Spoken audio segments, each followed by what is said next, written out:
boost 35, 39, 35.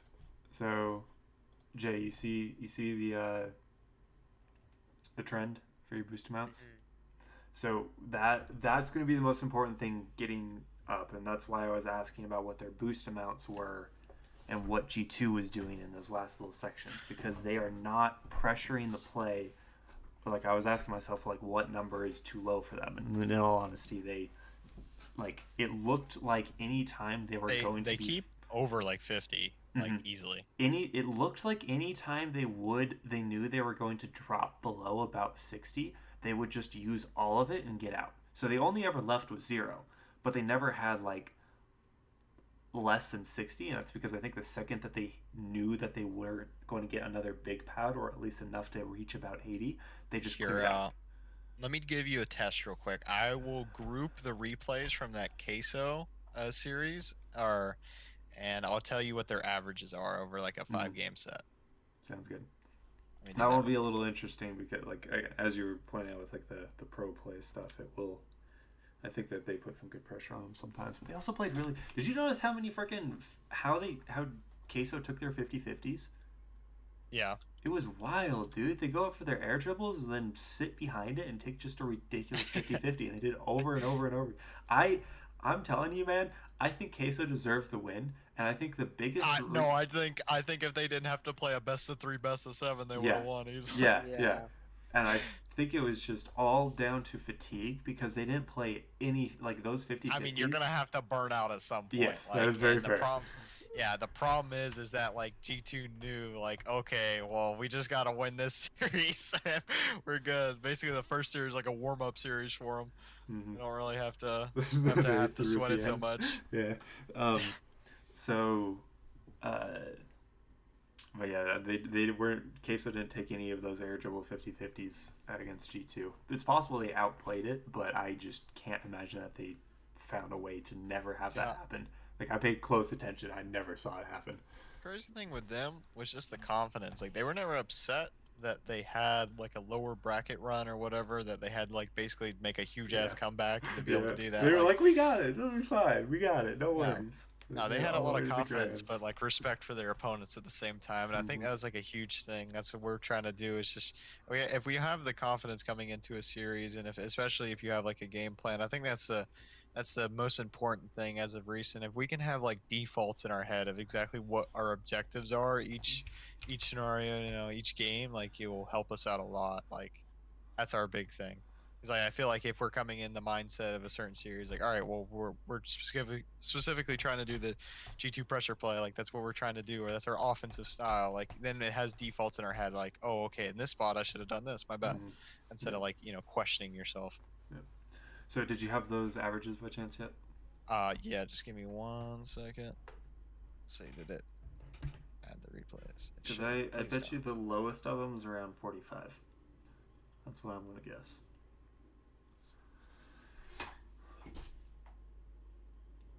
I need you to group here. It's grouping one by one.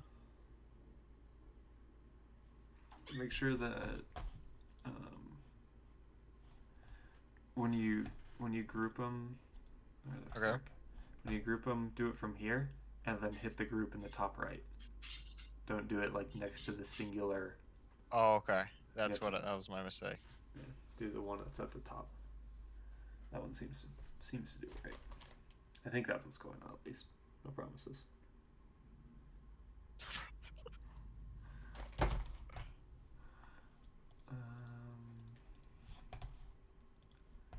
Just trying to get rid of. Okay, yeah, here we go. Thank you. That works. All right.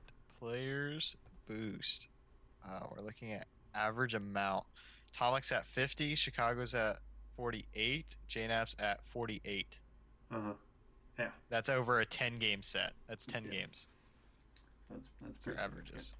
Yeah. So, and I think a lot of it is going to come down to that idea of like once you go below a certain point and can't maintain that 70-80, you want to go out and get the big boost.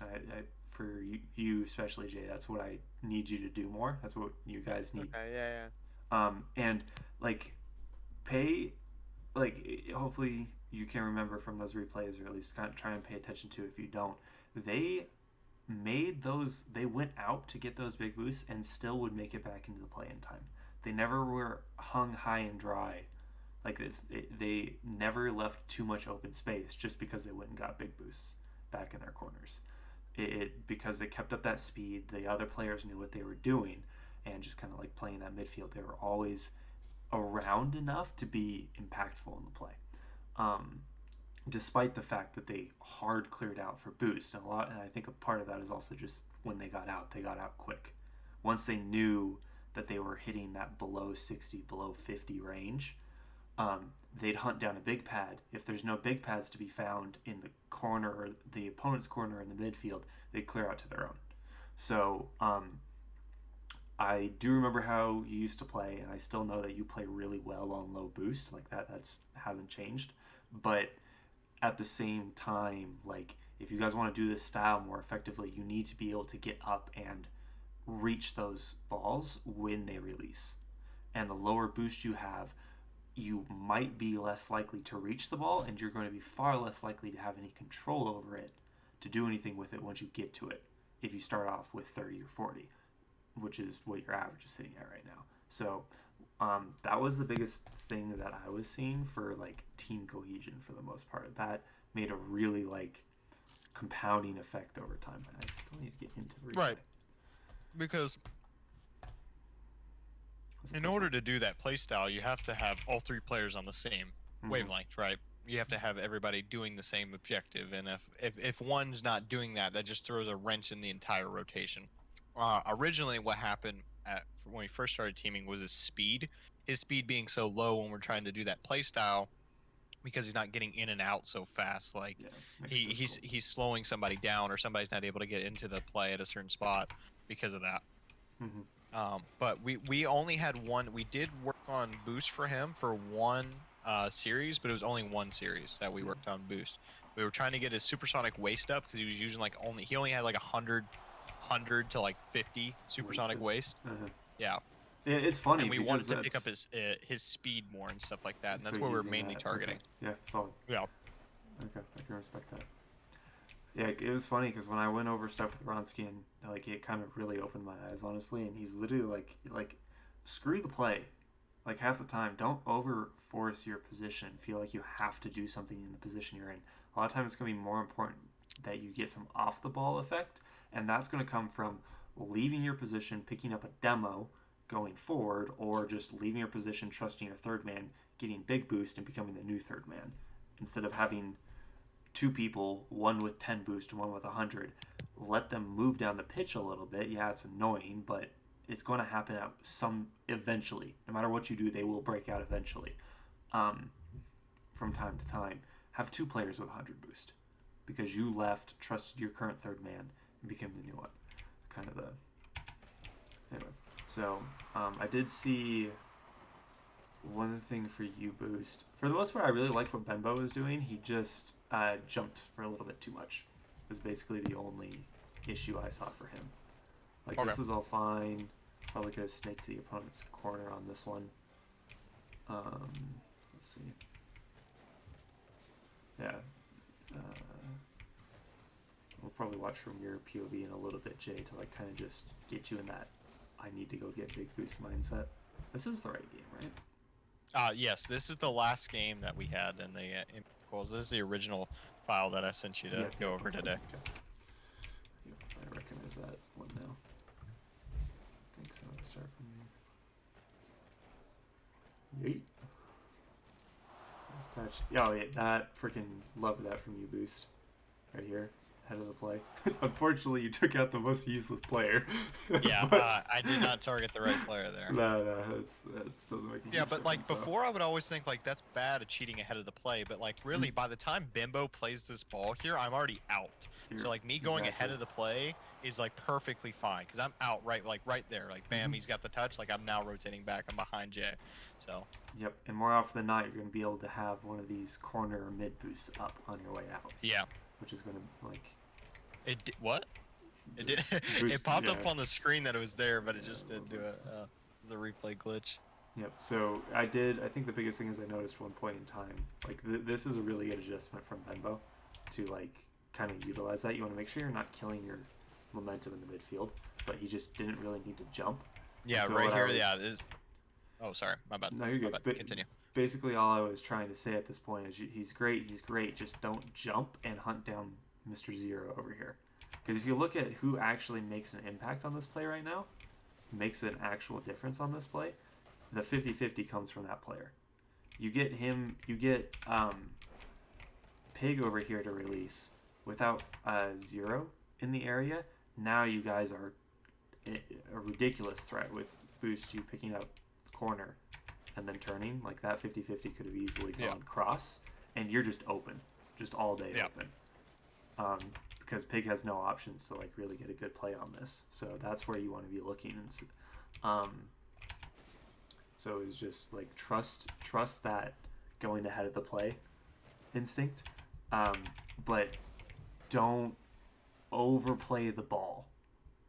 Don't overplay the ball. When Benbow jumped up, he's overdoing his like ball pressure.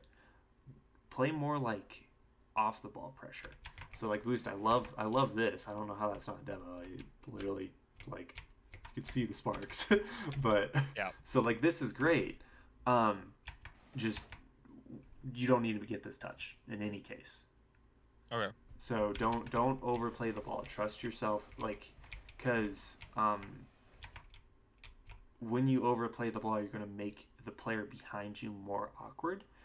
Even if you like don't, even if Jay doesn't double commit with you in this play, you're still going to be getting this high up touch that is now forcing more boost out of Jay than was necessary. Right. Slows him down, which slows Benbow's rotation in, and at least half the time when you take a touch like this, it's going to kill most of your momentum because you're jumping, you're flipping out of your normal.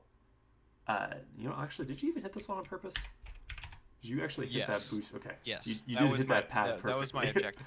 Okay. So my reasoning for playing that ball here on the initial was just I saw Jay get bumped and he just played the ball on the initial play. So I just thought I could pop it to the backboard and basically the guy in net was going to get completely fucked because he had to go in the net essentially, and then Jay had a free double.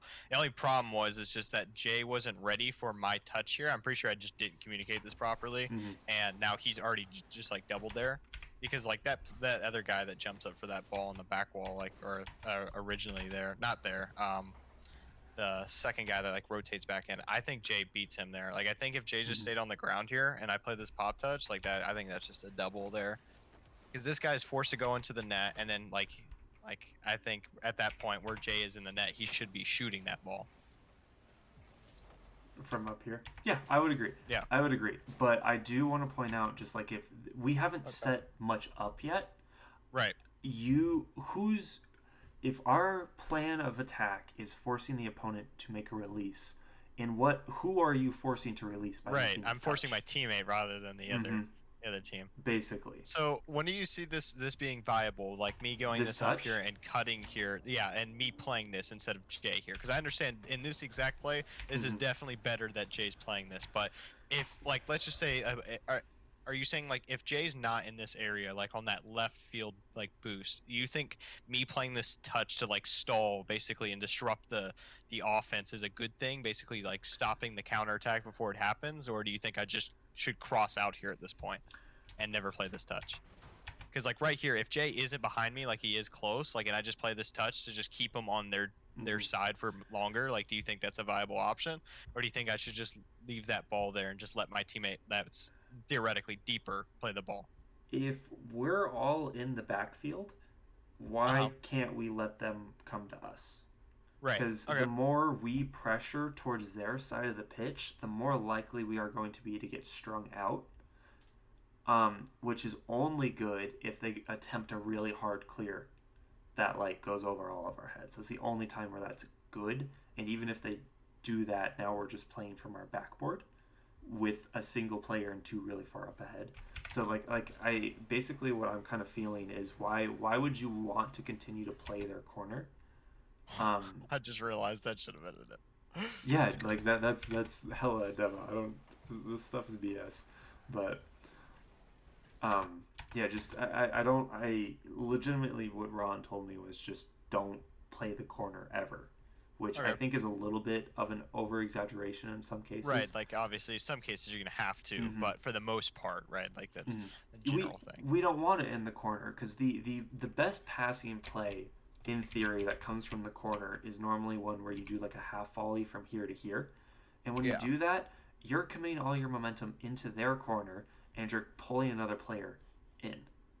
Right. So So we that's have gonna. two players out. If that play Mm-hmm. doesn't work, then we have two players buried, and he's basically Yeah, 1v3 in the backfield. exactly. How are you going to maintain pressure and Right. That's force just not. Yeah. releases? Exactly. That's the whole point of our offense. I'm glad we're on the same page. Is that we rather instead of forcing one narrative of one play, we want to keep consistent pressure and just keep that offensive play alive. Mm-hmm. Because like if we force this play of just throwing it off the back wall, like yes, in theory, if we just do everything perfect, it could be a goal. But like if it doesn't work, like that's so dumb. Like at the minimum, we're easily getting counterattacked, and if our teammate miraculously somehow saves that in a 1v3, like I don't know, I just don't see that option being very viable. But yeah, Yeah, yeah. the whole concept of just playing the pressure and just keeping the ball on their side of the pitch and keeping an offensive sequence going for the longest time possible is way better than just forcing one quick play like that where you Mm-hmm. just lob it off the wall or whatever Yeah, and just try to make that work.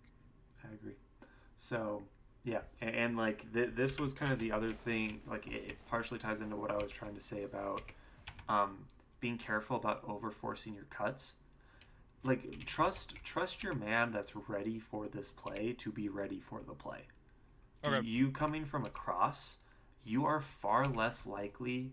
Like who is more likely to have a better angle and be more prepared for this play? The person coming from across from a mile and a half away, or the person who's driven into this play and has been watching it the entire time?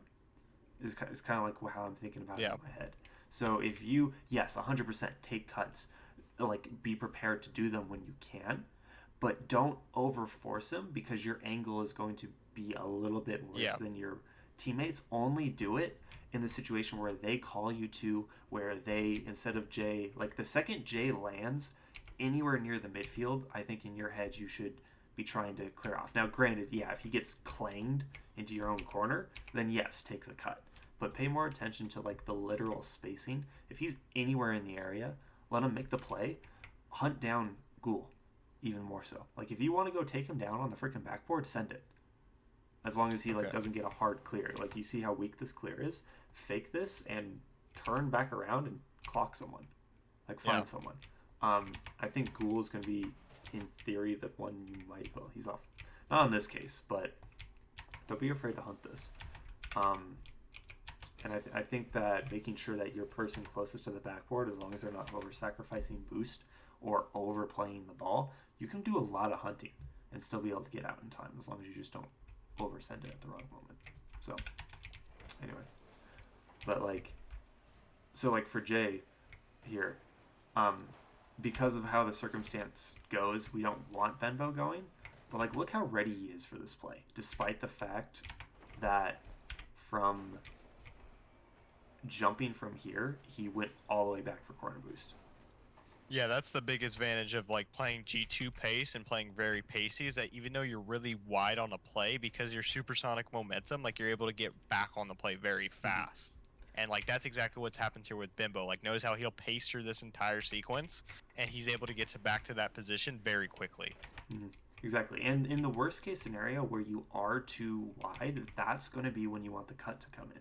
And if we're going to be playing like, so in theory, when you put a play up into the backboard Hmm. and they're any amount awkward, it's going to go to one or the other corner.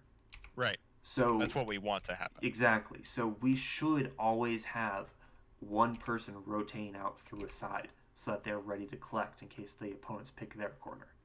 So if they're going to be rotating wide to collect that, that should be a perfect rotation to open up a cut opportunity in the situation where something weird goes on and Benbo's too far back at this point.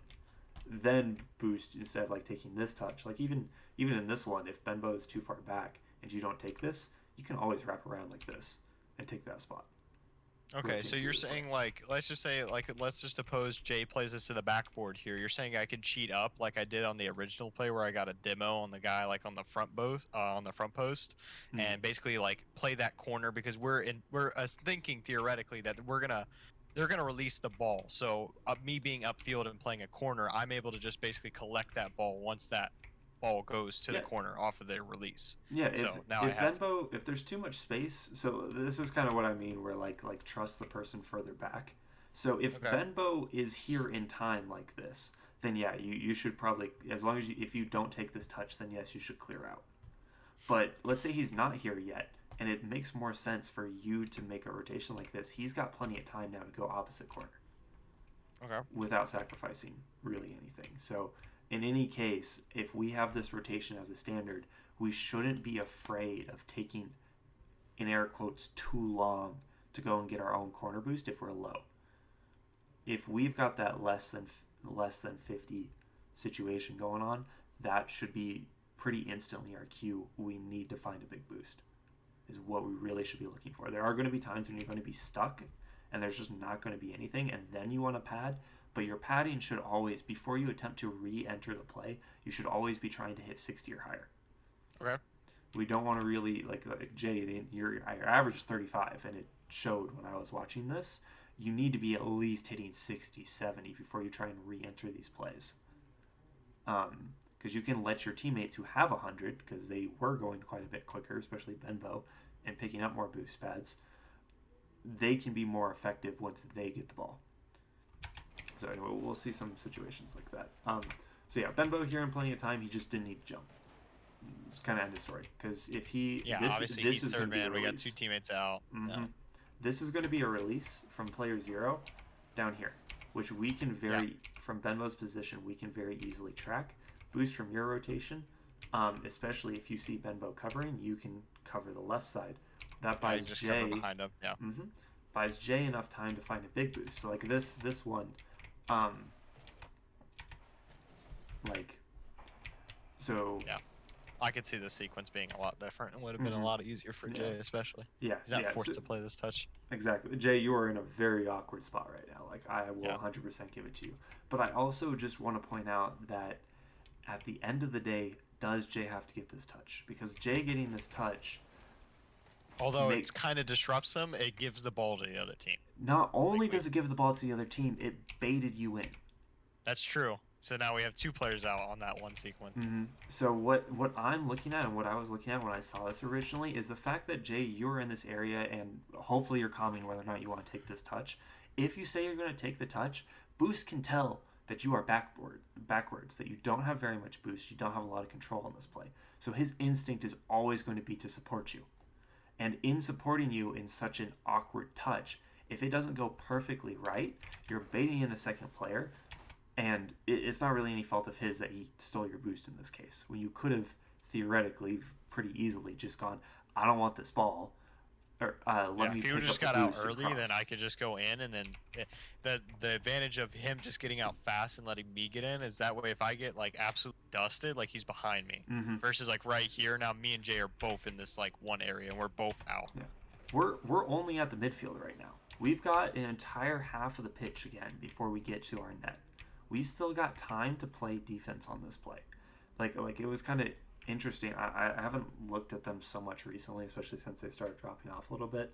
But NRG back in the day when I was watching their play shocked me with, especially against G2, because you know like how G2 always pressures the backboard and everything.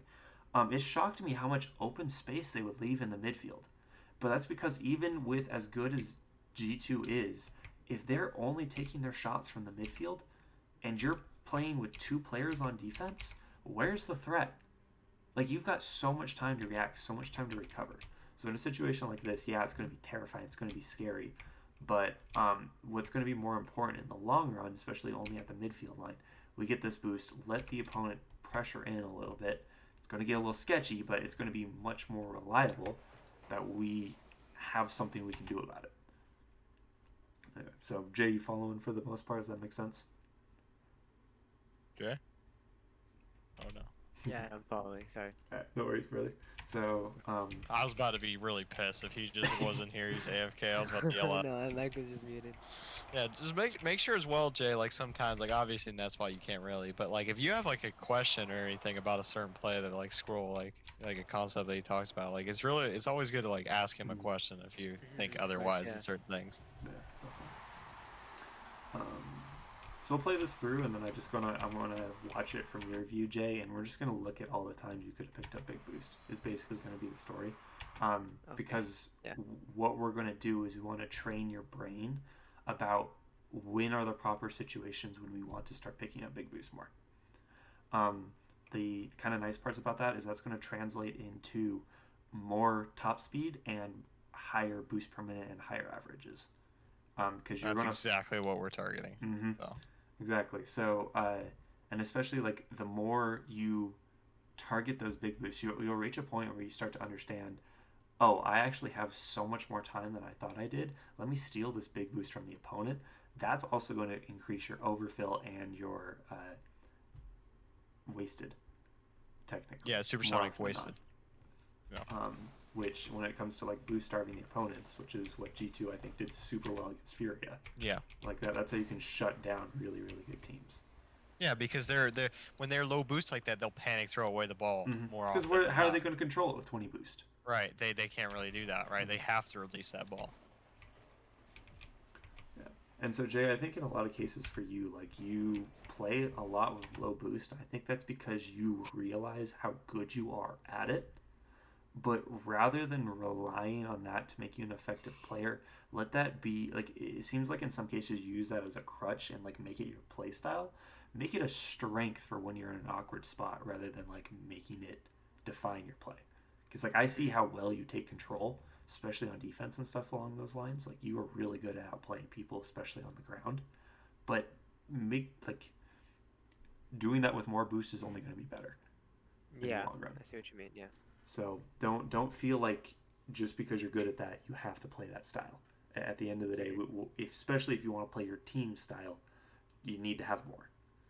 Yeah. Have more.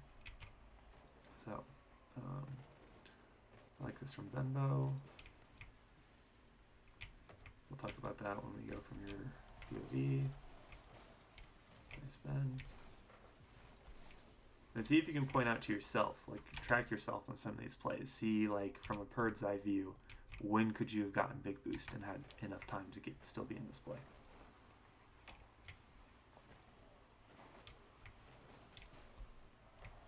Okay, touch.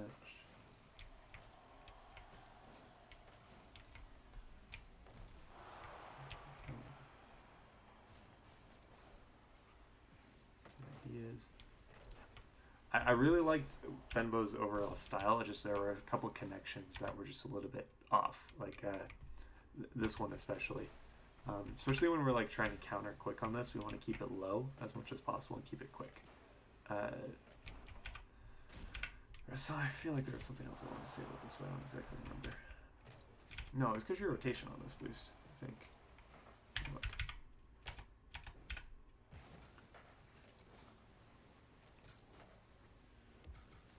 He's 50. I try to play that ball close. I didn't want to throw away the ball, so I try to like hump touch this that. rotation right here. Okay. Right here. So this angle. So okay. Well, first of all, this is the situation right now. You technically you don't know Jay's boost amounts. For you being last back, I think we talked about this way in the olden days. When we've got two players in net on defense, we do not want to instantly head back to net. That just shows distrust. It's not going to open up our opportunities for counterattacks. It's not. It's all overplaying the ball and not doing enough off the ball. That's not how I would have said it when I first started saying this, but at least it tells me that I wasn't a complete idiot before. But like when you've got two players on defense, that's your cue to do more off the ball plays. So from here, even though they're counterattacking, you've got potentially one or two targets you can take out. You have no rush to get back to net, and what you need right now is you need boost. You need yourself before you make any kind of a play. So from a situation like this, I'd like to see you make this entire cross if you decide not to target someone, which is fair because See, you're pretty low. here's Shoot. my problem, and this is what I'm going to contest with you, is Shoot. that in advance, like if you roll this back when I land here, I understand about this point. I'll let it turn around. I understand that Bimbo's touch is going to be right to left, meaning like I know this is going to go left corner.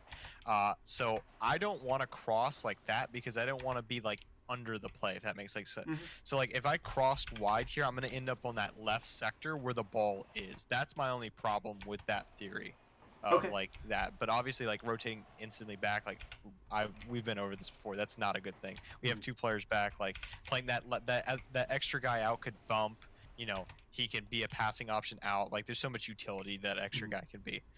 So what I was really going to contest is that because I have the information, knowing that Bimbo is going to play this right to left, basically playing this into the corner, should I play that diagonal pad route on the right side of your screen, like that one? Like no, not the far one, like the 12, 24, 36. It basically goes straight to back post.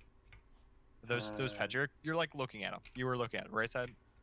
Here to here? Yeah, those pads. Yeah, why wouldn't I play those pads? Like the not playing that center one, but playing the right side one, and then yeah, just going like that, essentially. Why wouldn't you do this? I understand that obviously I shouldn't be insta turning back. That's my problem here, but I'm just saying in theory, why would I cross the pitch on the left side there if I know that it's going to go to the left side? Because like I'm crossing into the play here. If I maintain a pad lane where I get 12, 24, 36, and then I end up on that left lane pad, like I'm gonna end up in like Bimbo's lane essentially here whenever he's gonna play this ball off the backboard. Do you think that's really a bad thing, or do you think it really doesn't matter too much that I'm gonna end up there? So, okay, so a couple things. So I think first of all, you that's a good mention because you calling me out a little bit on that. I think I was a little bit defaulting into just seeing where your momentum is taking you. You overflipped this boost. If I had to be specific on the pad lane, like the first right pad, like on the right side, not that one, the one up. So those two pads, like let's just suppose I grab that pad, and then I turn left here, basically to support the play, because I'm not heading back immediately, but I'm able to cover that second man pass or that opping play there, and cover the midfield there. Do you think that's something that could have been viable in that exact scenario, or do you think I should have been more upfield than that? Because like at the same time, I'm like obviously I'm not back in net, but I'm kind of near the top box there. But I have boost to be able to like be relevant on the play if I need to. I like you covering the mid, but I think in how this play worked out, you would have been here way too early. Okay. Now, let me look at this one more time. Yeah, because you can see like this path is a shorter path technically if you'd gone from here to here rather than from here to here. Yeah. And you can see how far away from the midfield you already are. So you having to turn in, I think you would have even had one less pad, and then you end up here now when, yeah, you have a little bit of coverage, but now you're just going to be kind of stuck as a sitting duck, not really sure where to go. So, anyway, going back to what I was saying, I think a little bit of it, I was just following your momentum and trying to think like, okay, where should you be going now that you're here? Yeah, I'm just trying to determine in my head like a default here, like in this scenario, like when I know this is going to go to the left corner, depending like what am I trying to do here? Because like obviously I don't want to play the wide lane because Bimbo got that corner boost on the initial on the far right. So and obviously we don't want to be back on defense. We want to be out as an option. So, but at the same time I don't want to like rotate into that lane. So do you see that as like very important there? Like in that exact example, do you think that would have been something that was somewhat disrupting of Bimbo's lane, or do you think that would have been fine for me to go on that left side pad lane and be able to sit in that little area? So let's take a side step and then we'll approach your question. Who picks up this corner boost right here? I'm not sure. I think it was the other team. Yeah. Yes. So you could have picked up this boost. Now, in terms of interrupting Benbo's lane, just because you're over here, why do you have to touch the ball? Right. So if like this is kind of what I made a slight mention of earlier, we don't want to play the corner on offense. And one of the most scary times when, like, especially if you're in like a solo queue situation, is when your teammate is touching the ball towards your middle of the net, towards your own net, or something along those lines from your own corner. If you're not, so the touch, when are you required? You aren't required in this play until about here. Okay, I actually see something that I never really Shoot. recognized. Is that it doesn't necessarily matter that I'm ball side for like the 2 seconds, because this ball is gonna get out of that sector anyway. So if I would have theoretically taken that big boost, I would have been on the back wall, but except crossing it away from where the people are, essentially where the coverage is. Because when I take this touch on the right side of the wall, I'm taking this left into coverage, like into where they cover that area, and they're positioned well. Like, look, they have 2 players ready for it immediately. Yeah, Unfortunately, like I Pig missed should it, hit it. but Yeah. yeah, he should definitely hit it. But yeah, I didn't really realize that. Mhm. But yeah, that's a very good thing you pointed out there. Yeah. So just to kind of reinstate it, if we are our third man and we have 2 teammates who are going to make the play before us, does it truly matter exactly where we are, as long as we know not to screw with our teammates? That's like the biggest thing. Yeah. You, as a third man, you are trying to play off the ball. And so as long as that's accepted and that's not like understood, especially from a full team perspective, then you can play underneath that ball as much as you want without touching it, as long as you're still making off the ball progress.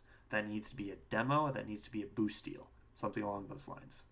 So you can totally end up, like you pointed out to yourself, you can totally pick up that corner. You've now stolen it from Pig, and then make the same play off backboard. The only reason you're necessary in this play is because Jay can't quite reach it in the situation. So you're still only playing it as second man. You're not even first man. So that buys you even more time to do what you want. So yeah, that's why you had plenty of time to do this. Yeah. You deny it from the opponent, which is That's crazy. Like that's a big difference right there. Yeah, my concern is just getting in the pathing of my teammate and just like disrupting that rotation. But like now that I think about it, I mean, really, I would have stole the guy's other boost, and that ball would have crossed to my advantage, right? Like once this ball pops out. Yeah, Pig wasn't important. So I think that can put you in a pretty good spot. And it was kind of like I also think in the exact spot that I did end up in, I don't think I should have released the ball like as fast as I did. I think I could have probably controlled that if I really wanted to here. Like, I didn't necessarily have to throw this ball away like I do. Like I try to go for a double here off the corner, and then, but yeah, I didn't necessarily have to do that.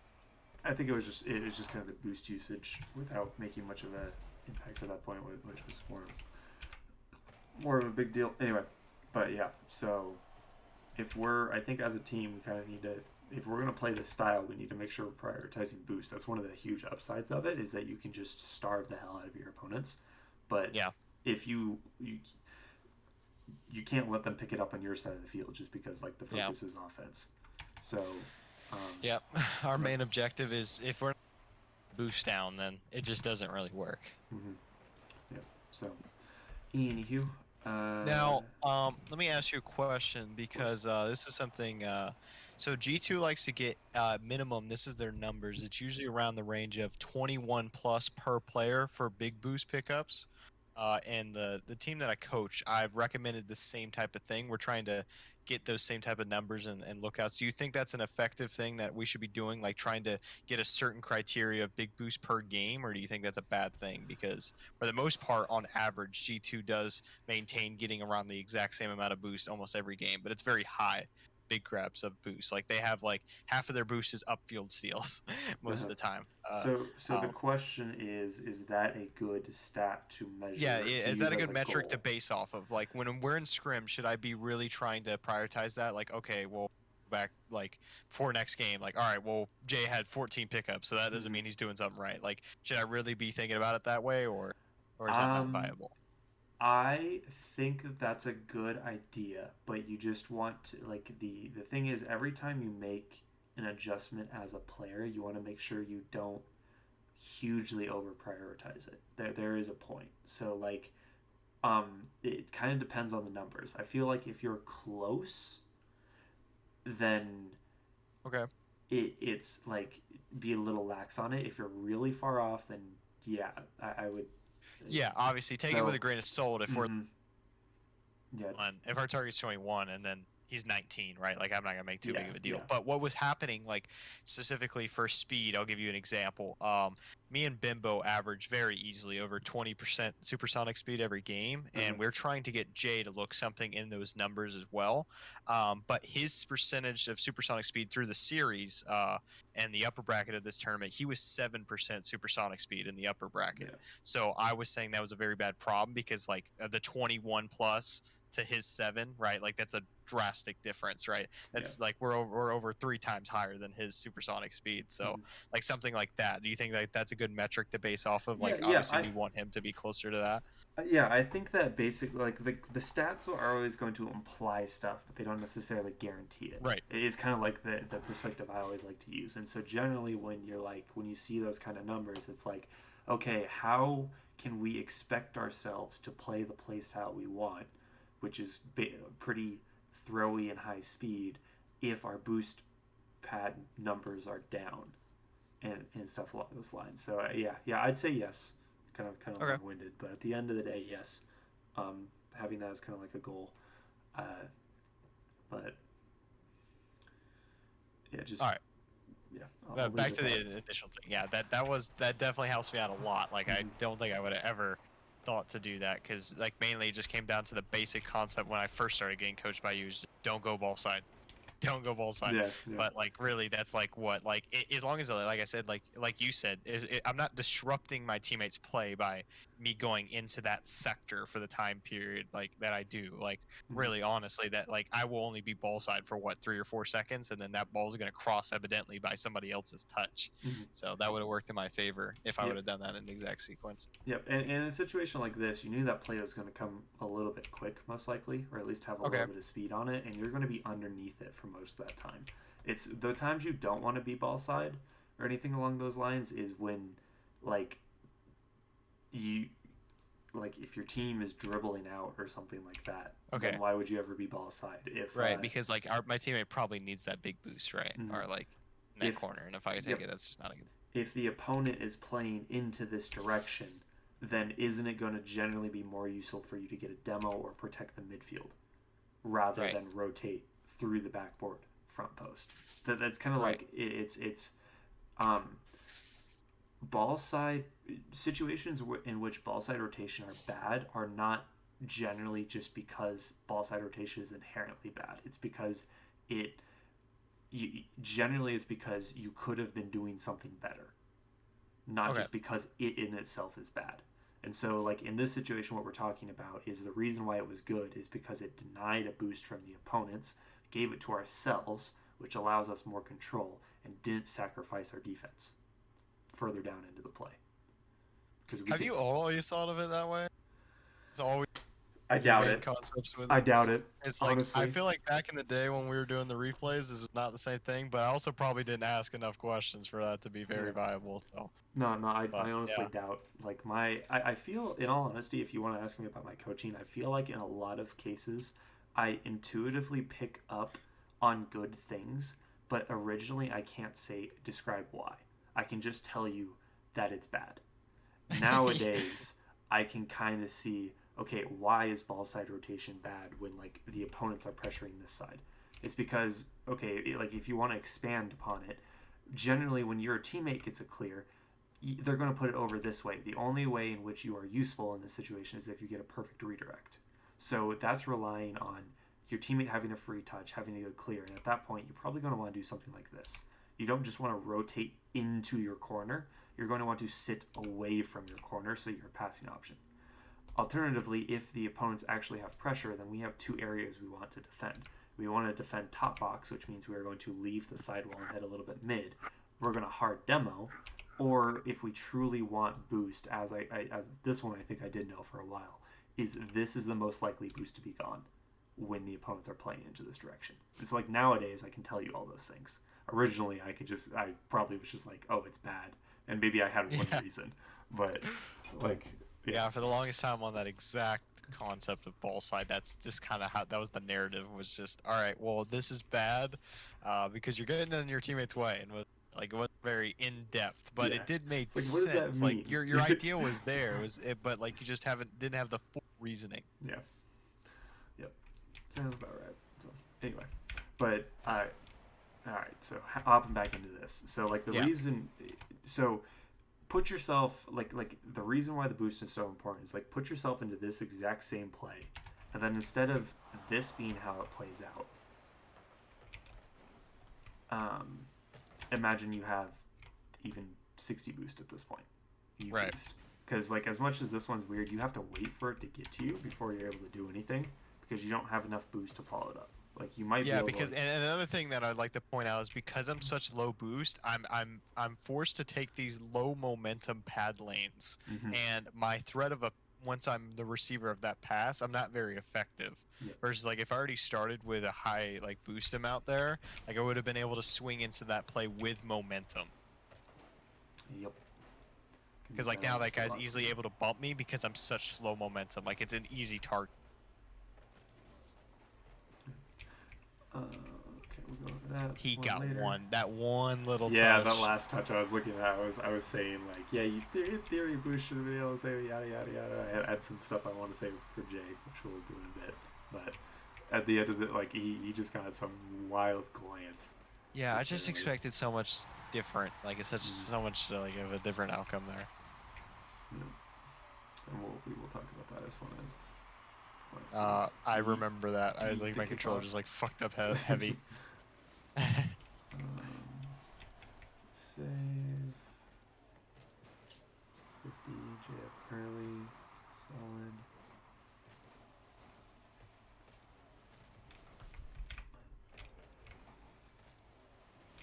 Okay.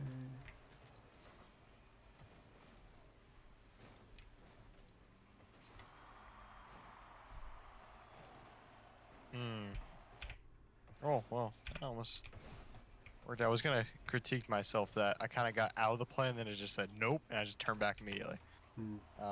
Like that right there. But I think Jay wasn't really there for the initial anyway. But No, yeah, you're see like this is where it's a good cut because Jay is far enough back.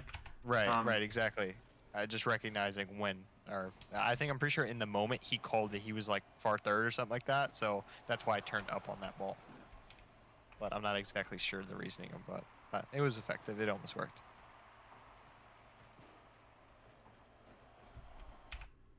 Force the release here.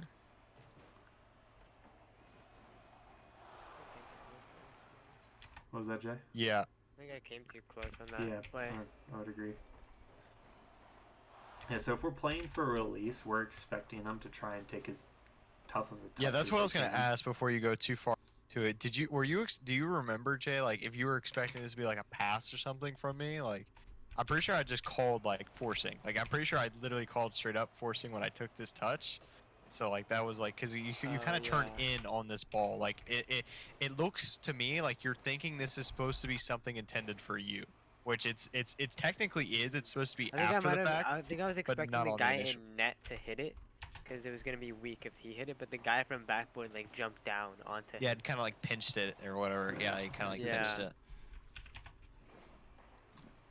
Okay. Because if that I guy still in think net hit I it, it still would think be if you're a super little weak. bit further back on that play, like even if we suppose you're a little bit further back, like if he plays it weak, you're still able to get to that touch regardless. Like I think you just cover way more options if you just played it deeper there.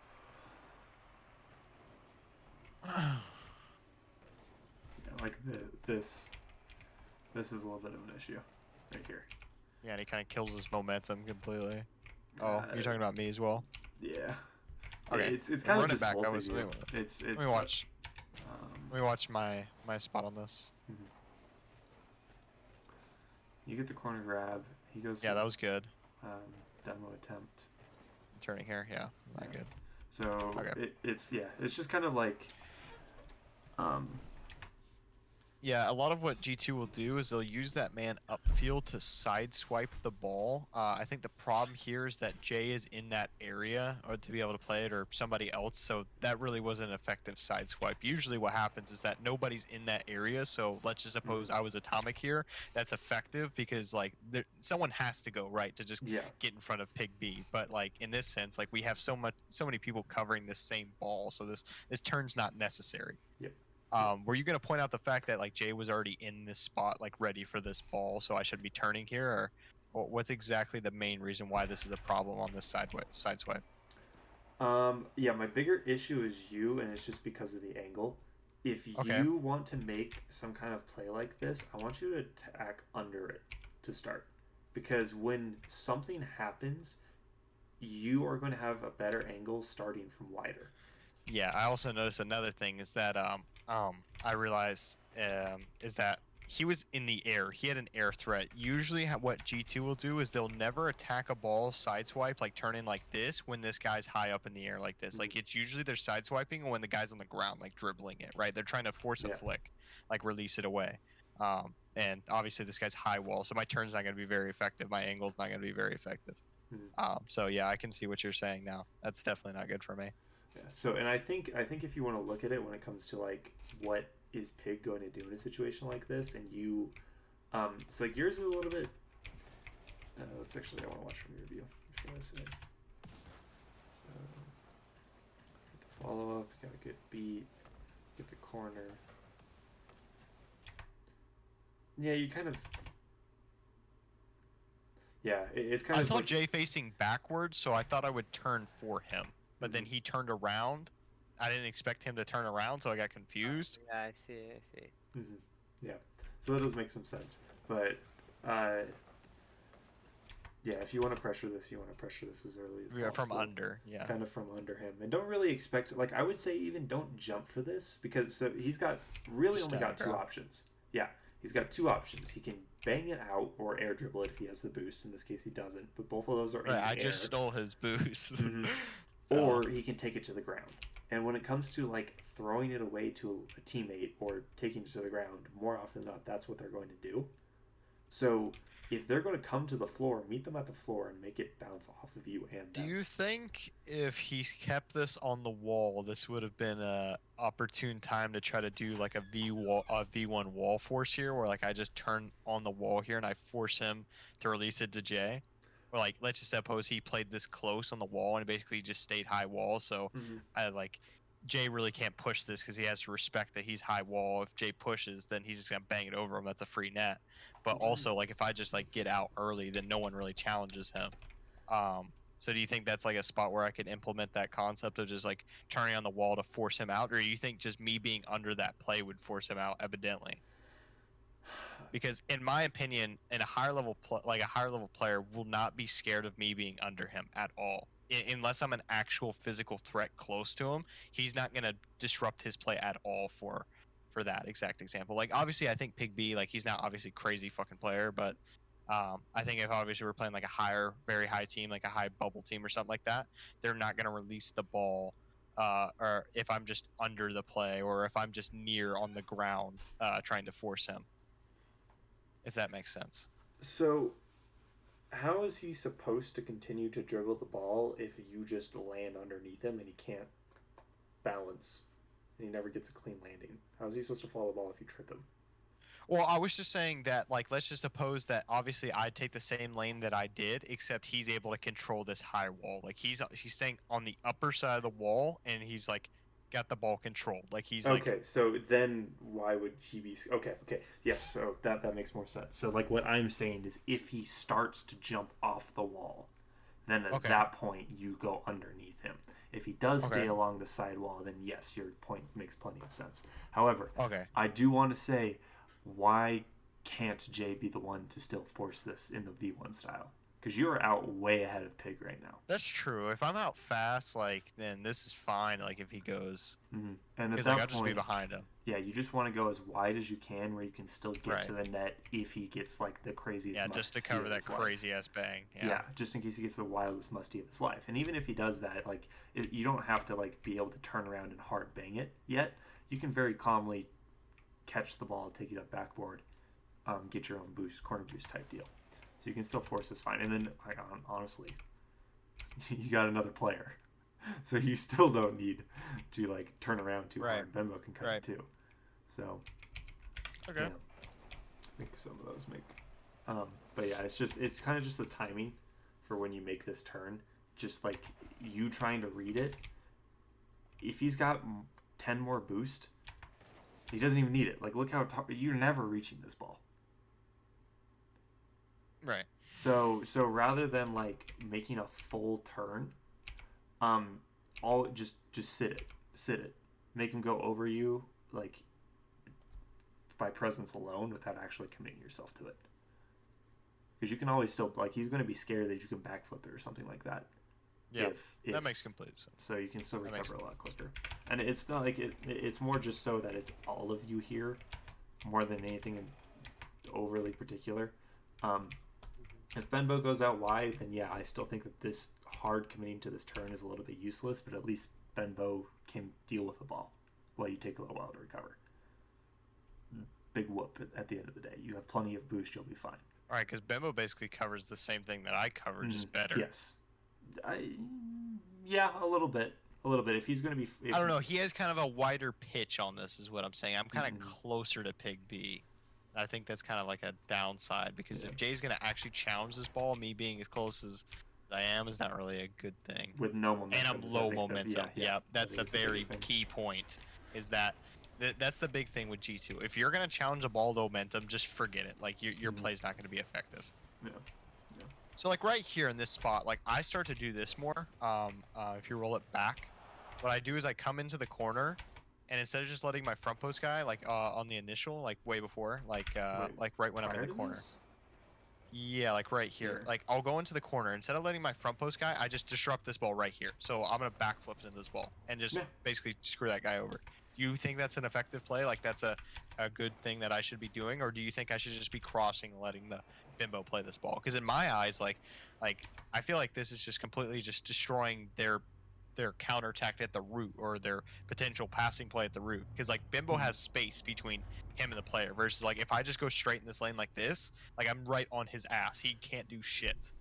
Yeah, never give them time to break out of the corner. Because the second they make it past this line with any amount of control, now they're a serious threat.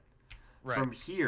From along here, the best they can really do is pinch it, and that's always going to be an easy save for your person in net because they hardly have to come out. But once they have control past this line, now they can jump and flip it out, and it can get a lot of separation. Exactly, and that's what I was just scared of, like Bimbo getting in that spot because now you notice like he would have technically, if I would have just left him there, he had to dodge a bump like at that same time, and he's also has space between the initial player. Yeah. Versus like me, like I come close to make the separation between me and the player very thin, and then whenever he actually has a threat, I just backflip into it. Like. Yep. No, I like it. As long as it's clear, I really like it.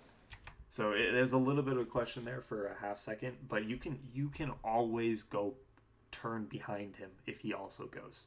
Right, like if he wants to insta-turn here, then I can get out. But like the reason why I'm doing this play in the first place is just because he's not able to turn on this immediately. Like if he turned on this immediately, I would have played behind him and covered his behind. But since he's theoretically playing my wide lane, then I'm just gonna go early here and just play this control, force the low, and then just play to the corner like that. I like it. Looks good to me.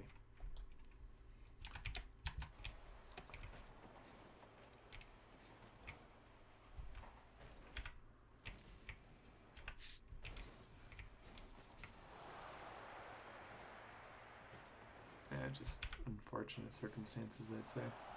How did you get here?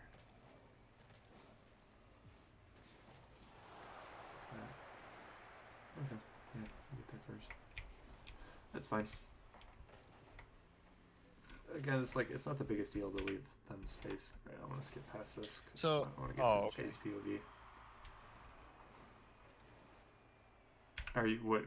Going to ask. I was gonna say back here on this initial play, right here, when I like sideswipe this ball here, my only problem is that like Jay kind of low momentum into this play, and like my effective sideswipe is completely obliterated because he's low momentum. Like notice how he's so awkward. He gets Goomba stomped because he's like just super slow creep. Literally, what I said when I went over this originally is the fact that you got bumped is literally the best thing that could have happened. Like it. In this situation, because you do not want to go for this ball in the slightest. So this making you not commit here is like the best thing possible. So yeah, so we'll go over that. And like a big, but I mean at the end of the day though, as much as yes, low momentum is bad, but boost as much as it's bad, if he can dust Ghoul and get a double touch off of the ceiling, that is still a productive play.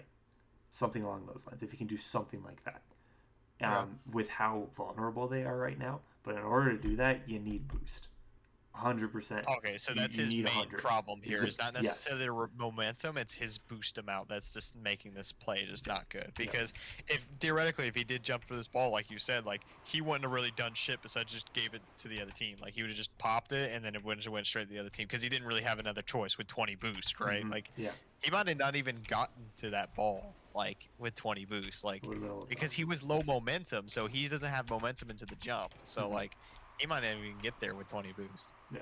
So they go hand in hand. Like it's like there's anytime it's a little bit weird, there's always kind of two solutions. You can have more momentum or you can have more boost. In a perfect world, having both is best. In a perfect world. But the thing is, like what Ron was kind of pointing out to me is Rocket League is as far from a perfect game as you can get. It is way too fluid. It is way too chaotic. It's a game of mistakes more so than anything else, and not even mistakes, of unfortunate circumstances. This man got bumped into the corner boost that you needed. Like, what can you do about that? Like, honestly, like there's nothing you can do about it. There are going to be tons and tons of moments where you're like, I just can't get that read. It is too awkward. I can't read that pinch. It is too random. So in order to make up for that, on an average, you want more momentum to be able to react to it better. You want more boost to be able to do more with the ball, or like get to it and actually be able to follow it. In a perfect world, you have both, but you're not always going to. So at least having a standard, having one or the other, is going to be best. And the more you guys get out to get big boosts, the more you're going to open up for higher momentum. Because Jay, we will approach this one then. Jay, from getting demoed, what I was saying is go for the corner boost to start. Going to the corner boost from here would put Jay in about the same position as Benbow. It's still not going to spawn, but ideally we now have that proper spacing and that proper momentum to head towards it, type deal. So, or we can just clear out. So like that, making sure that we prioritize it takes us further away from the play, encourages us to have more momentum, and then we can have the confidence to play it a little bit tighter and a little bit slower if we want to. Not necessarily going to say it's a good thing, but if you want to, because you can actually be effective doing it. So anyway, So Jay, you good to hop over to your POV and we'll take a look at some of those opportunities? Jay? Yeah, I'm here. Okay. What's it? So I'm literally going to point out everyone I see. Boost, I would love you to not be glitched. 26 boost corner. I think that one's there. Is it there? It is not there. Well, I was going to get the other one, like the middle. Mm-hmm. Oh, wait, no, what? Nope, you lied. That was a lie. Now we're 23 boost under the ball, and we have to throw away the ball now. Yep, exactly. That's the biggest. I think for you, just don't. You need to continue to play off the ball until you get your boost. Then you can think about playing the ball once you have your boost. Is going to be the rough idea. Now you've got 100, perfect. Like this one worked out. So now you've got an off the ball play opportunity. Corner boost, back right. Get a demo on Ghoul on our way over there. Pick up your big boost. Because now... Okay, he went cross for some reason. But essentially, if he was a good player, you would have essentially stole his boost. Uh-huh. So why does he even jump to the side? He had the moment. He would boost it to go the other way, and then it's just like, nah. I think he might have big brained. He might have expected Jay to steal his boost. Nice. So like, this is kind of one of the just don't play the corner situations, because look at him. If you just wait for that touch, he's gonna release his. That is a release. So you committing with 10 boost into the corner, potentially slowing, like weakening his release. Now you're slower to rotate out. It's less of a pass to boost. We don't have a chance to get a demo. We don't know if this corner boost is up. It is, apparently. And then we do have boost lines on the opposite side. So now we need to get big boost. So we do. Good is the attempt. Cross for the corner. Like, just full send it. This man doesn't need it. He's got 50. He can live without it. Yeah. But you do need it, because... Oh, that... Stop. I think actually this play works in our favor, though. Like, it goes straight to him.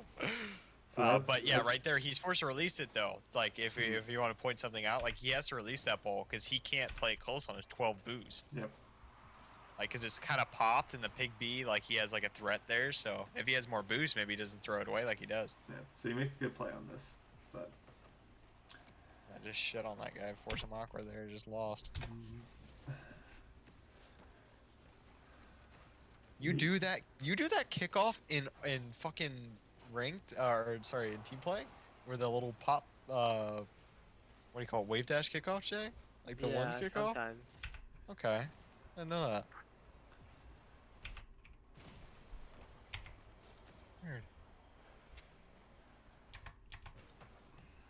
Yeah, that one I guess is okay.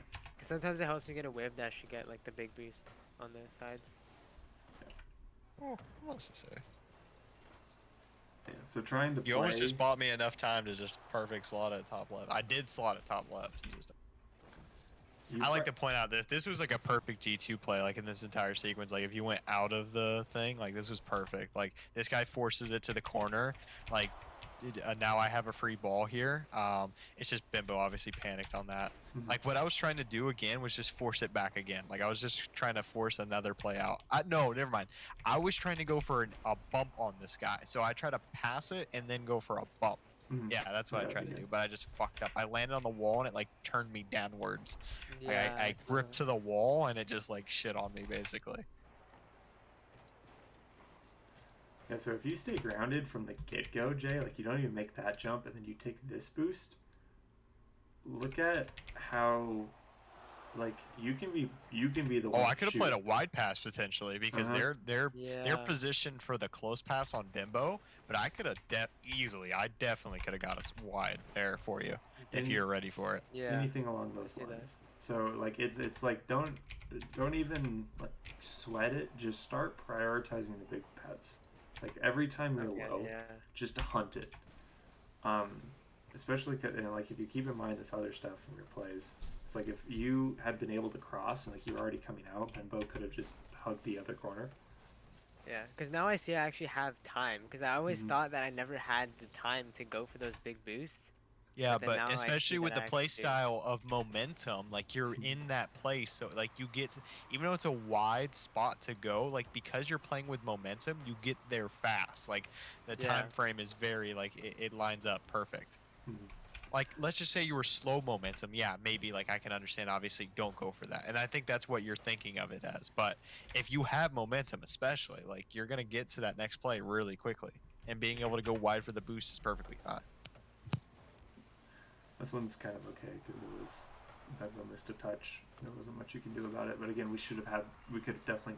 That's a situation where we could have just taken the 100 in the mid, and just not taken this touch because boost is behind us in such a way where, like, what are they going to do from here? They're going to take it up the sidewall. That's going to slow them down. Benbow can get in the way. Boost is behind you. You can go up backboard, all before they're able to do anything. Because you're only at the midfield at the moment.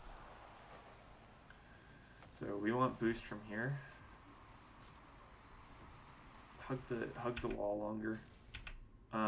Yeah, if you are able to get big boost in that midfield from here, and everything else goes the same. Like one of the reasons why this is so difficult is just because of that low boost amount.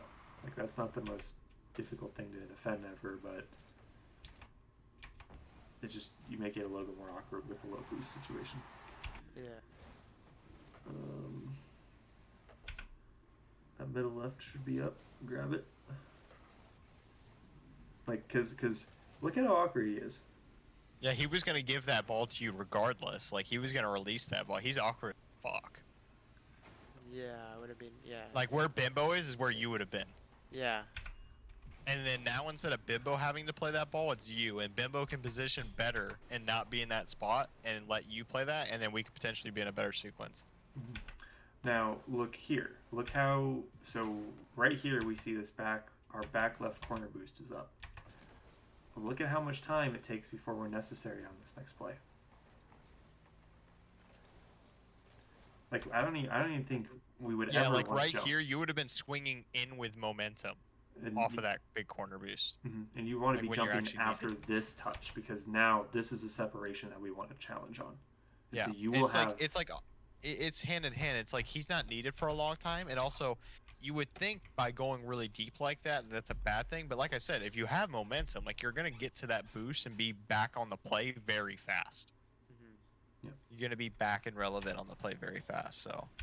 Yeah, and then it just makes this challenge so much more difficult because with only 36, Yeah, now you're facing you have to backwards send on it. low boost. Yeah. So, and then this is going to slow down your recovery. There's corner boost right here, assuming it's still up. Take it. You've got Benbow in the way. There's no reason why you need to be there still. Now, trying to like look because of all of this compounding, you trying to make plays with low boost. Like this is open. This is open. Now, granted, you're going to have to do a little bit, or Bembo's going to need to bump Pig because he's able to recover. But you can't even touch this ball because you're so low boost that you have to make a wave dash to try and catch up in case it 50-50s instead of going to the pinches to the ceiling, which makes you just completely unable to touch it at all. And then once you do that, rather than rotating out and getting big boost and letting your two teammates play the game, you continue to try and stay in this play. And the next time you're necessary, like, granted, you probably shouldn't have jumped for that, which is good, but you're still stuck with 0. Like, you are now nearly useless for this entire sequence. You can reinsert yourself in the play at a better time if you just trust your teammates for long enough to go and get big boost. And kind of how Ron was describing it to me is like, so do you remember that one where you could have taken it? We were talking about how you could have just taken the mid boost and not hit the ball, the one that boost committed. So it's kind of like that, like you forcing those kind of situations. You're, how Ron kind of described it to me is I'm just, you end up as you overly trying to support your teammates kind of does the opposite. The more you kind of leave for boost and let your teammates continue to make plays as long as possible, and then you can let them be better individuals, and then when you come back into the play with 100 boost rather than 20, you are now a more effective individual. So all of you guys being more effective as individuals, then we combine that and we become a far more effective team. We multiply that together. So maybe is a way you can think about it. It's like you're trying so much to help right now, but you're not really. You're basically. I remember now. Actually, this is what I said when I recorded it. So this was the analogy I used. You're playing like imagine we're in Valorant or a game similar. You right now are playing a support healer. You are playing a healer who doesn't have a gun. You and Boost are against player 0 and Ghoul, and you are holding down the heal button on Boost. Boost is trying to 1v2 the opponents with a little bit of healing. But at the end of the day, what's more likely to get you guys a win? Is it going to be one person that can live slightly longer, or is it going to be 2 guns doing double the damage? Like, we want to do that more. We want to be more precise, have more of an impact in each moment. What the fuck, Jay? Why do you keep healing me? Like, I need you to get your fucking gun out, and I need you to help me. Come on. So, it's like, you do a good job playing support, but at the thing that kind of sucks is that at the end of the day, it's far from the most important role. Like, what wins games these days? It's 1v, it's solo plays at the end of the day that then become parts of passing plays. But you aren't even giving yourself necessarily the opportunity to play solo because you're just hard stuck playing support. And so when they finally need you to do a solo play, you're only, like, let's use your boost average as a percent, you're only ready for it 35% of the time. So does that kind of make some sense? That analogy might, at least doesn't hurt, hopefully. But yeah, so that's Okay. going to be kind of the rough idea. Yeah. Cool beans. So, yeah. Oh.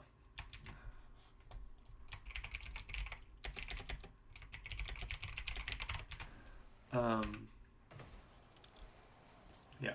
And so, just something I wanted to point out about this one in particular, like, kind of goes back to, like, they they have to come to you. They are going towards the goal, which is you are currently in the way of. You have just picked up 100 boost, but you are currently challenged in this the exact same way you challenged with 36. You picked a point where you hoped the ball was going to go, and you full sent it straight to that position. Instead, like, they have to cross 75% of the pitch from this position in order to get to the net and do anything. So you have plenty of time. With 100 boost, you have plenty of time to feather with this and then, like, counter the direction he tries to go in the middle of the air. That can actually be how you're going to be useful at boost. Like, this, like, you don't do anything. You don't change anything using this. And so I honestly think part of it is because you're challenging it like you would have to challenge when you're playing with low boost. So I think you have some high boost, high average boost skills that you're kind of lacking, just because you have been playing this style for so long. And so what we're going to want to do is we want to get you playing this new style, and just remember that your low boost ground play 50-50 style, use that as a bonus, not as your entirety. And so feel free, like, you can waste 100 here. 100, like, totally can. You kind of, because this is an important play. And then once you land on the ground, hopefully you'll be able to find a big pet. Anyway. What is that blob just doing there? The black one and the white one. The I guess both. Both. It's crazy. Like a blob. They're just popping up everywhere on the field. Yeah, what the heck? Very numerous. I think it's from every kickoff. It's like every kickoff position. What is going on with your replays? Honestly. So this is good. You don't need to use all this boost from this point, and you shouldn't be hugging the net from here. You want to get, like, you're playing the ball too much in this position. So I think that kind of applies for all of you. Is we're making sure that I was also doing that as well. We don't want to overplay the ball. As much as this is awkward as hell, like, if they get scored on here, that's their fault. You got two teammates on the net. The two monkeys in the tree right now. If they don't want to get out of the tree and play with you, that's their analogy. fault.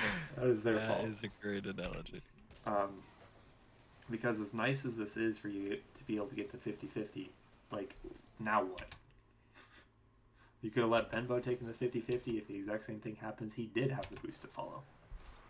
You could have been busy getting a demo, finding boost in the midfield, anything along those lines, potentially. Now, as I will say in a lot of cases, that doesn't necessarily mean, like, that you have to do it every single time, but the fact that you are consistently not doing it, you want to start to look for, like I always say that when you want to improve in Rocket League, you need to overdo your change more often than not. So in order to, like, learn the proper balance, you're used to not enough big pads.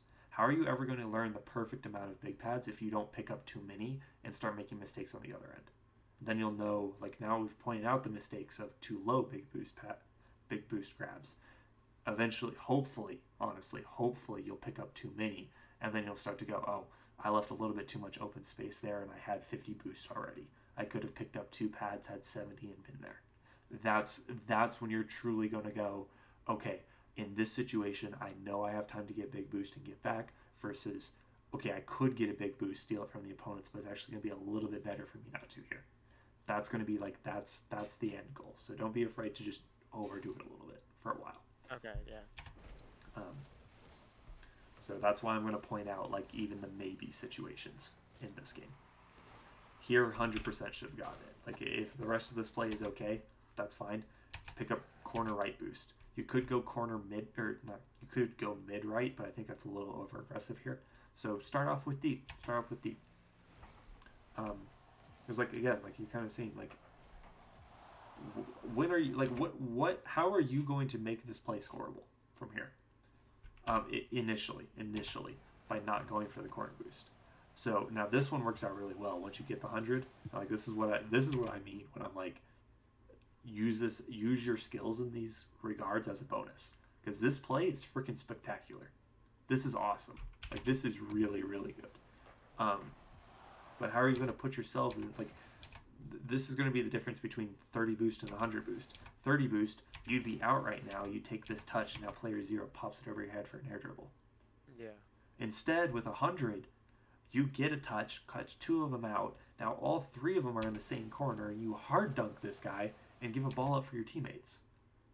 And now you're also able to pick up another big boost. Like it's going to snowball, and you can see how like look at how effective you're able to be. Yeah. I like to think of it as a domino effect. Mm-hmm. Should have picked up the hard. This one I think was just a mechanical mistake. I'm sure you wanted. Yeah, I'm trying to get the ball and the boost at the same time. Yeah, but don't be afraid to a little bit over prioritize the boost, because if you only get the ball, you're sacrificing your options. Yeah. And don't be afraid to overfill like that. That's fine. Don't be afraid to overfill. Like you can see, like this is a really strong force, and we talked about how both your teammates being right there was a little bit of a oopsie, but you can go from here to get the demo, pick up the corner boost, something along those lines. Like you're So still you being think on effective that- off the ball. Do you think on that force that he did there on the initial that he should have jumped for it? Like, do you think him just driving at this guy, this pig B, like he would have done the same shit anyway? Like, you see how he turns? Yeah. Like, just driving at him? Do you think him driving at it? Like, because I think, in my opinion, let's just imagine he was driving there, Squirrel. He gets to that top left big boost way faster if he didn't jump. Because, like, if he was jumping... Like now that he's jumping, like or I guess he kind of flips to get a little bit closer. That's all I was gonna say. Is I think way faster is an overstatement. Yeah, I would agree. Yeah, if you know he's gonna do it, if you never drive, Ron Scan calls that drive challenging, or if you never drive challenge, then yes, pick it up as a skill. If you do it sometimes and you're just going for the dunk in a situation like this, I don't think it's a huge deal. Okay, so you think him jumping here just because, like, I think his fast reaction to flip here to the left was, like, a big thing here for him to still be able to, to stay there and to be able to pressure this guy. The important thing is maintain your momentum. What you don't want to do here is you don't want to flip right into the corner where no boost is. Crossing the pitch is always going to be, like, if you're going to end up somewhere where there's no big boost remaining, you want that to be in a situation where you're crossing the pitch. Because there's going to be more like you have small pads along your route, and there's more likely to be big pads up on an average. And you can see you got one there. So the demo was unfortunate, but like you were effective in this entire play. Off of, and it all snowballed from picking up this the one big boost and making some challenges, and it just snowballed. So the more you prioritize that, you're going to have more sections of being more impactful for longer. Alright, so we spawn, go for the back right corner. Like you don't, we kind of talked about, like, you don't really need to be here at the end of the day. So as long as we're okay with that, then technically if you did get that back right corner boost, you'd be in about the same position as Benbow. Probably you could have gone for it at that point with more momentum and 100 boost, just about. So don't feel like you will sacrifice stuff every once in a while, but you're sacrificing 1 or 2 chances out of 10. But if you pick up big boosts more often, you are going to sacrifice 1 or 2 chances out of 10. But for those remaining 8, it's the difference between having 100 boost right now and having 30 boost. And how effective are you going to be in that situation if you've got 30 boost for all of them? Like, you're going to miss opportunities because you only had 30 boost. So it's if you're going to miss a couple either way, let's get you a high average amount. Is kind of be the thought process. So, as Rocket League is never going to be a perfect game. That's a good 50. Puts them in an awkward spot. Pick up their corner. Leave if you have a choice between. Is that one actually there? Yeah, it is. If you ever have a choice between corner boost and mid boost, always take corner, because leaving the mid.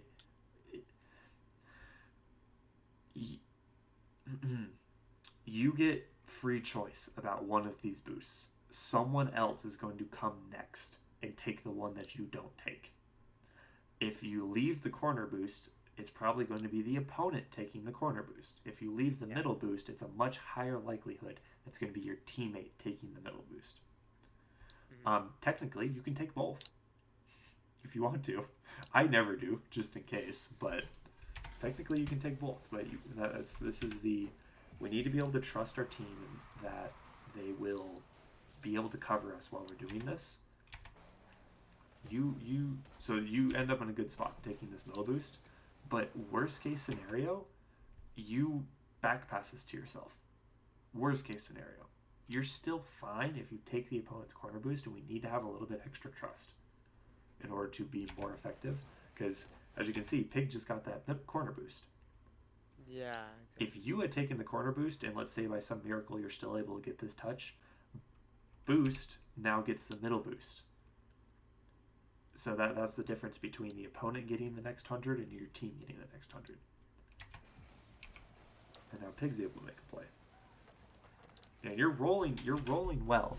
I'd say probably don't hunt this one. So this will be like once we start picking up more big boosts, you don't really need to hunt this demo attempt because we don't really have a challenge yet, and it's going to make it more difficult for you to pick up a big boost, just kind of from timing.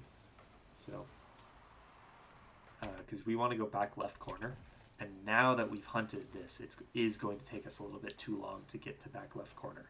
So now this one, given that we made that turn earlier to go demo chase, now I'm going to say that you should probably play the midfield with 40 here. Boost, do you agree? Yeah. Okay, so now I'm going to agree, but that's only because you turned back around to get the demo. Rotate through the net, trust yourself, rotate all the way out, and you would have gotten to that corner boost, your back left corner boost, in plenty of time. And now we can be in the same position, but with 100 instead of 50, or technically 20, kind of. See how awkward? You can kind of see how awkward that is, and then we can't follow up very properly. Yeah. It's crazy to see all the domino effects of what's happening just because he's not prioritizing big boosts. Mm-hmm. Yeah, exactly. Mm-hmm. So it's a very big eye opener. I've always had I think even Jay can say, like, I've kind of had these. I've been talking about this for a while. Of all right, well, your big boost needs to get up and stuff like that. But I think now, like you specifically going over this, you can understand the reasoning and how important it is for him to prioritize that and where he should be doing it. Him getting a visual representation is helping him out a lot more.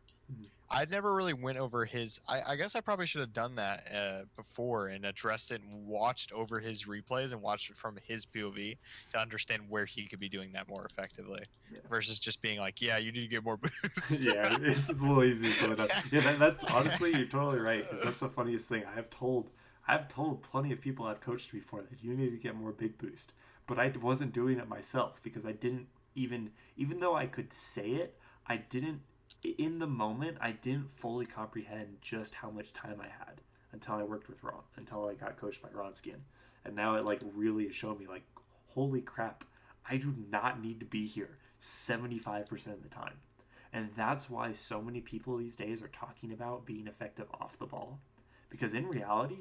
Yeah, especially in threes, it's so much different than, twos, because, your off the ball presence matters so much more. What you're doing off the ball is it's so important. Mm-hmm. So now I just need to learn how to freaking connect demos because I always miss. But so. So as we recap the end of this replay, I wanted to ask you something that was outside of the replays and stuff like that. And this is more long term of progression. I know you mentioned the factor of making 1% margins or be getting better in your overall gameplay. Everything by 1% gradually will make you very good. Mm-hmm. But how would I exactly approach doing that, and how do I measure if I am making those improvements? So. I suppose this means we might have not had the full discussions. I think I remember specifically talking about this really in depth with Hertz at one point in time, and I kind of I put my own tweak on that a little bit. As much as I definitely agree with the idea, I think that if you really want to look at it, well, first of all, when it comes, the idea surfaces from bike racing. Bike racing Right. is I not watched a the ball video. sport. I did watch the video. Yeah, good. But bike racing is not like a traditional sport where there are really like any kind of in-depth or person-to-person based strategies. So there is a little bit of disconnect. Yeah, When it comes the to bike running. racing's like it's very minuscule with the reasons why you win. Like Mhm. there's very like I don't know. It's like the Well, you can't really like outbrain your opponent, I think, is the difference. right Like exactly like a football. Like you have like a certain like play like your play call and your execution go hand in hand, and that's the big Mhm. thing. Same thing in like Rocket League. Like your like concepts and stuff and your execution come hand to hand. Mhm. But like especially in stuff like that, it's like straight up your execution. Yep. There's no big brain. Mm-hmm. So So basically, what I say, how I apply this a little bit better to Rocket League is I say that there's two types of improvement. There are 1% improvements and 10% improvements. 1% improvements, I actually like the term you use, so I'm going to yoink it. It is when it comes to execution, that's where your 1%s are going to be. So what I like to say when it comes to coaching is you want to pick up one or two 10% ideas. Those are going to be your overarching themes, your major changes to your gameplay. But if you start to like especially for Jay, like we want to pick up your speed, but that's a huge gameplay change. That's honestly more than 10%. But even for people that are a little bit like closer to where they want to be, they can still make 10% changes. Those are going to be your more impactful, more focus required things. But if you have too many 10% changes, so like this is how I feel when I like coach lower level people especially, I can't give them 4 or 5 10% changes. That's changing over half it's just of their too game. much shit to It's work. too much to Yeah, focus on. and you're literally changing the entire way they play the game. Yep, exactly. So what I like to say, especially when it comes to Rocket League coaching, is you know the term "throw it against the wall and see what sticks." Yeah. That's your 1% changes. I'm going to critique and nitpick as much of your game as I can, but those mostly are going to be 1% things. Those are the ones. I have another question after you continue, but I'll let you. The 1% things are going to be like, hey, you shouldn't have flipped here. Make sure you stay grounded. Don't miss these big pads. Make sure that first touch on your air dribble goes higher.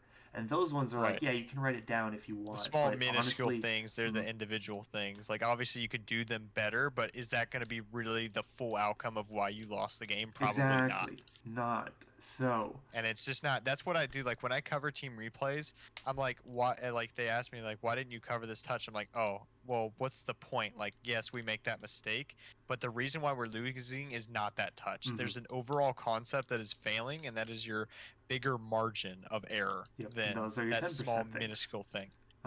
So that's basically like, in all honesty, if you don't write down a single 1% thing, I'm totally fine because some of them will stick. I back in the day, I'd write down everything you said, everything you said. But obviously now, like knowing, like those little things, like I shouldn't have mistouched or something like that. Like, it's like a big whoop. So, exactly. But the 10% things, maybe you can write down all of them, but a coach coaching properly important. Should really only be giving you one or two. Maybe it can be like, oh, this is yada yada, but we're going to focus on this stuff, and that should be where it's left. So you don't focus on too much at a time. When it pertains to coaching in specific, do you think you should eventually teach them, like, just like, let's say you stayed with the same group, like, for example, like the team that I'm coaching, do you think I should eventually give them all 5 concepts, or do you think if that's like uncomfortable, like obviously giving them those concepts at hand, let's just say two 10% concepts, let them work on it, let them get it down, and then advance on? Or do you think at a certain point it's like I'm changing their game too much for the worse? Oh, are you saying, do you mention the other, like the 4th and 5th 10% further down the road? Yeah. So here's I think how you should think about it. So yes, let's say you were able to identify 5 10% concepts. Yeah, which would probably be pretty hard, but let's just say theoretically. hopefully, yeah, exactly. So listen to yourself there. Realistically, only one or two of them are going to very clearly stand out as the worst parts. That's your The sore thumb. yes, the absolute most important ones. Even if there's five and they're big changes, two of them, hopefully no more than that, but two of them are going to stand out. Hopefully at most.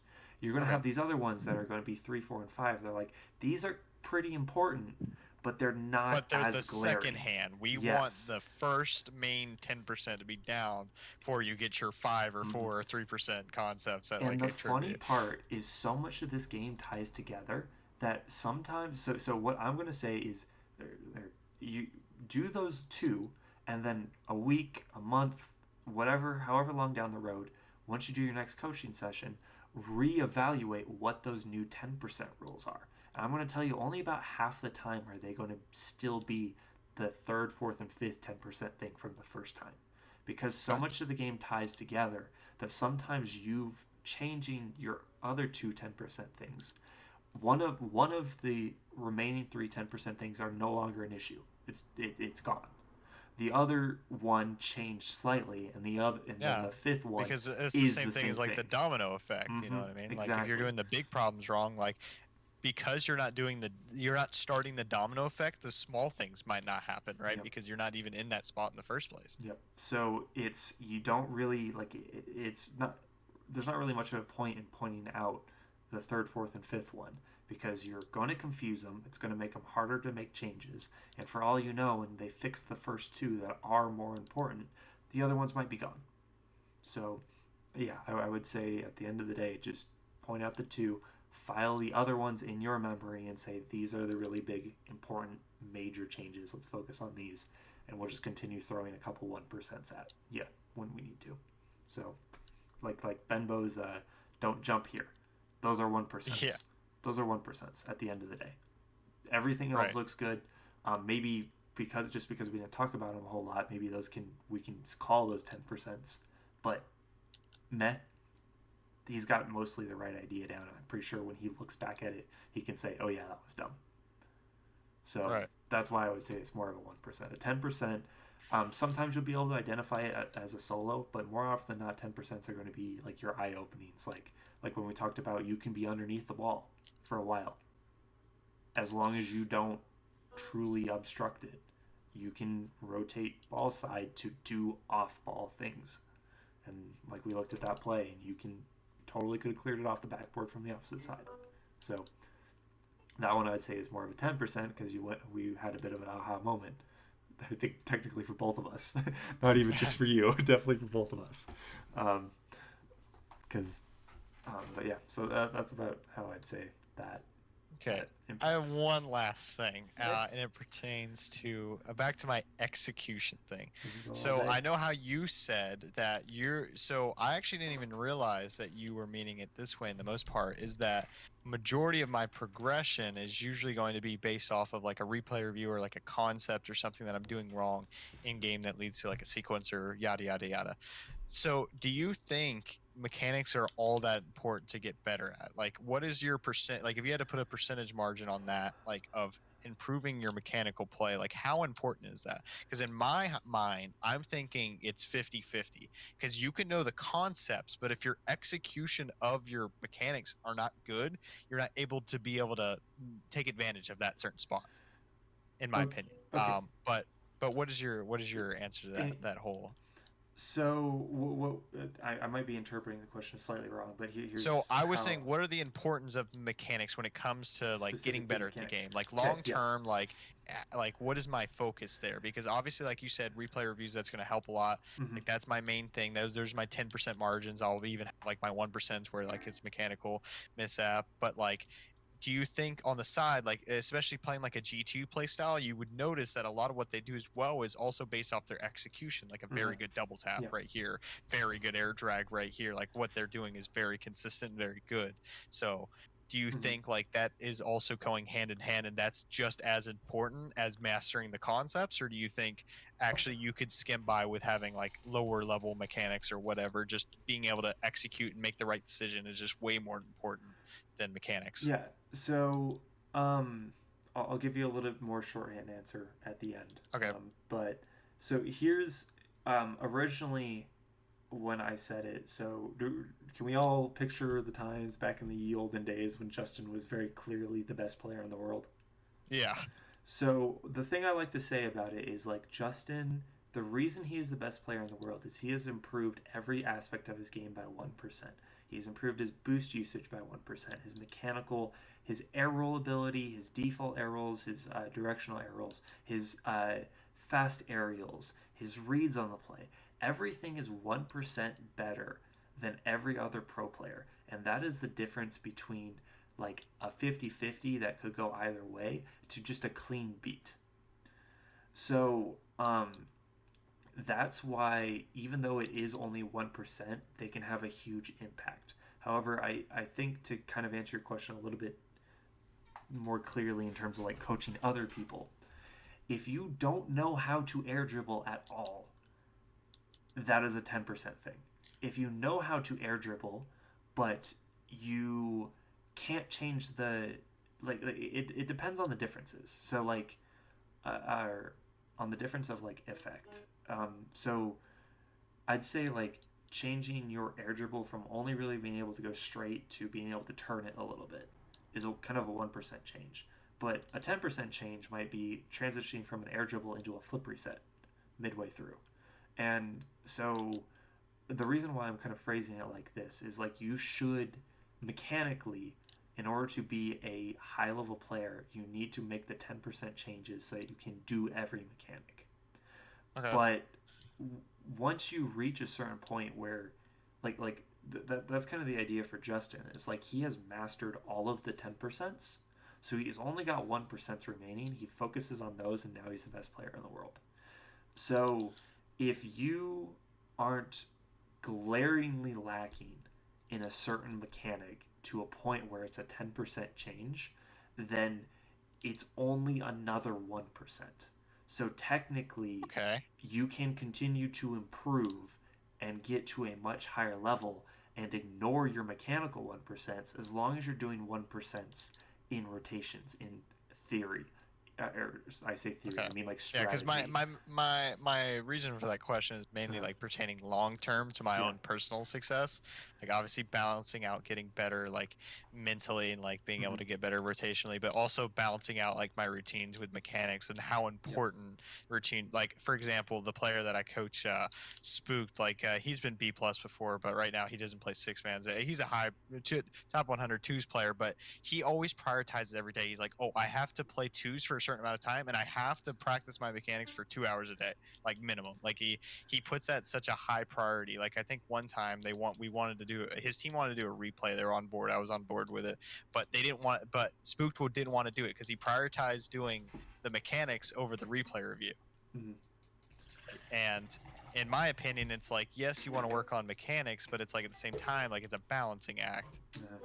So I think something to keep in mind is though that the higher up you get in anything, the harder it becomes to make a 1% change.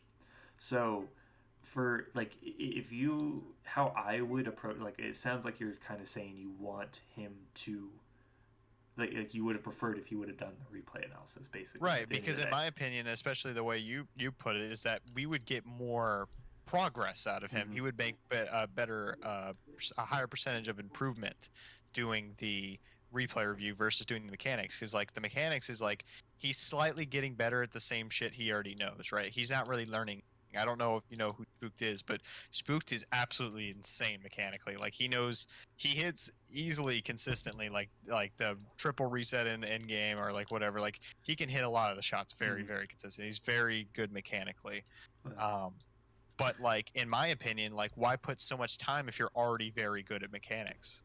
So yeah. So well, the thing is that when you, to be fair, in his defense, once you reach a certain level like that, if you don't put that effort in, not You're not only gonna are you, stay that consistent. yes, exactly, you're not only not improving by 1%, you might be like decreasing by 1% potentially.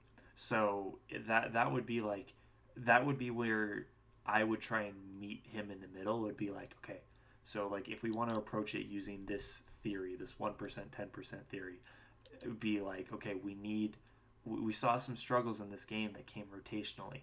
We might need to make some 10% changes. And I understand that you want to keep your mechanics up to the level, but if we want to continue improving, these other changes, these rotational positional changes are going to be easier and more impactful in the long run. Yeah. So, yes, I don't want to make you any worse, and I love that you have this habit, but we are going to get more impact from looking over a replay right now rather than you just continuing to do the same old. Like, this got you to where you are now, which is great, but if you want to continue going further, we've got other aspects of 1% that we need to approach. Yeah, because the way I explained it to him this way, I was like, think of yourself spooked as like a Pokemon character. Like your mechanics are like an Your 8 out of attack 10. is incredible. Yeah, it's very good, right? Your But then defense like is horrible. your mental, like like your rotation is a lot lower, right? We want to even those out. Like theoretically, the best player is the player that has high attributes in every category, right? Just like how you point out, Justin was just really good at almost everything. At every point of his game, he was very good, right? And that's what makes him such a good player. Justin isn't Justin just because he isn't just good at offense, right? Like because obviously, if that was the case, then they would be getting scored on a lot, right? Like he would have a sore thumb that would pop out, and he just wouldn't be the best player in the world. And still, he still wouldn't be considered one of the best players in the world. For the longest time, he's always been a very well-rounded player. He's been very good at 1v1 if you've ever like wanted that to happen. Like he's very good at defense, very good at offense, like very good at rotation. His comms are good, you know what I mean? Like everything is leveled out. If you want a perfect example of that situation, compare how Justin has been compared to how a lot of the Sam pros have been. It has been very blatant that they cannot be the best players in the world for a while leading up to now because their defense and their rotations have been so poor despite their god level mechanics. But now that they're finally figuring out their 1% and their 10% rotational, like honestly, they were so bad at rotations it seemed like for a while that they were already pro players and they were still true 10% changes. And now it seems like Fury, I think it was, yeah, Fury's actually in contention to be able to do something, dude. Yeah, they did crazy. I mean, good. even what's it called? True Neutral that turned into Complexity. I mean, they were good. I mean, Yeah, they're still top 6, top 7, and I mean, obviously they didn't make the cut for the major, but they're still like a top team in North America, like exactly, and that's because of working on that type of stuff and focusing on that. And back when True Neutral was the only team, like it was just a blowout every time because True Neutral was the only team that like had the rotations down and the mechanics, and it just showed like it stuck out like a sore thumb that they were just that much better than everybody else in Sam because of it. They would win every event because of it. It's just like in the Middle East, like with what do you call it? they are now the Khaled's Falcons. team. They are now the Falcons. Yeah, they're now the Falcons. Yeah, like they absolutely destroy every team, like because they're well-rounded players all around. Yep. Not only are they insane individually, they're also rotationally very, very good.